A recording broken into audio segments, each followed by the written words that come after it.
A seventh home has been condemned due to a massive sinkhole outside of Tampa, Florida. The crater is now 260 feet at its widest. It first appeared 3 weeks ago. You may remember we showed you here on CBSN. That's when it just swallowed up 2 homes. Manuel Bojorquez is in Land O'Lakes, where it could be months before the area is safe again.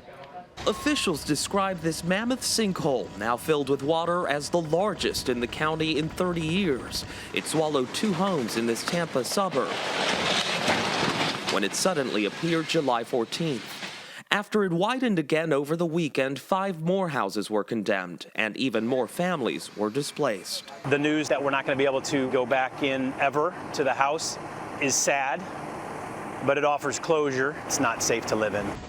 The county found cracked walls or an unstable foundation in the houses it wants demolished. This is a catastrophic financial event for some people. These are people's nest eggs. Their home sometimes is the biggest investment they may have. Officials say they don't know if the recent instability means the sinkhole is still growing or if it aggravated existing depressions nearby. That area was a lake before, and who knows, maybe it's going to become a lake in the future. As part of the first phase of the cleanup, crews dumped 125 truckloads of uncrushed lime rock on the edge of the giant hole to keep the banks from collapsing.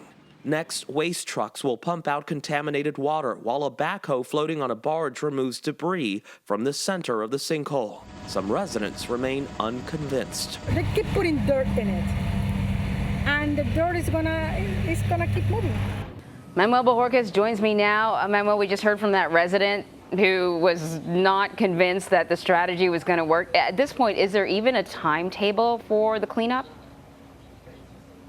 Well, here's what we know. The county contractor estimates it could take 10 days to complete the cleanup here, and you can see some of that happening behind us right now. The cost estimated to be about $1 million. But what happens next really is up in the air. Engineers and contractors and the officials here could decide eventually that filling it with dirt is maybe not the best option. They may just leave it as is with that water in there.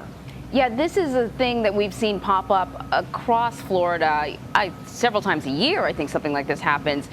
How are authorities going to make sure that the area surrounding the sinkhole is actually safe? Because I know if I owned one of the houses on the border there, I would feel really uneasy about coming back home. Yeah, exactly right. Just imagine what it's like to own the house that is just over the line from all the homes that have been condemned so far. You would imagine that people are really nervous, waiting to see and hoping that someone won't knock on their door and tell them it's time to go. Here's what we do know. The county has said that they do not believe that the sinkhole is active anymore, that what has happened as it's grown little by little in the last few weeks is just more of the settling. So they do believe they have a handle on that. But clearly these things are unpredictable. So best they can do is try to shore up the banks, try to clean up the debris, and then assess from there. But a lot of anxious homeowners in this area, as you can imagine. I can imagine. I'm just curious about how rapidly these sinkholes sort of spread. I know it was 3 weeks ago that I remember taking the aerial shots here on CBSN of 2 homes that were condemned, and now we're up to 7, perhaps more. But how rapidly does this happen? Can you see it happening in front of your eyes?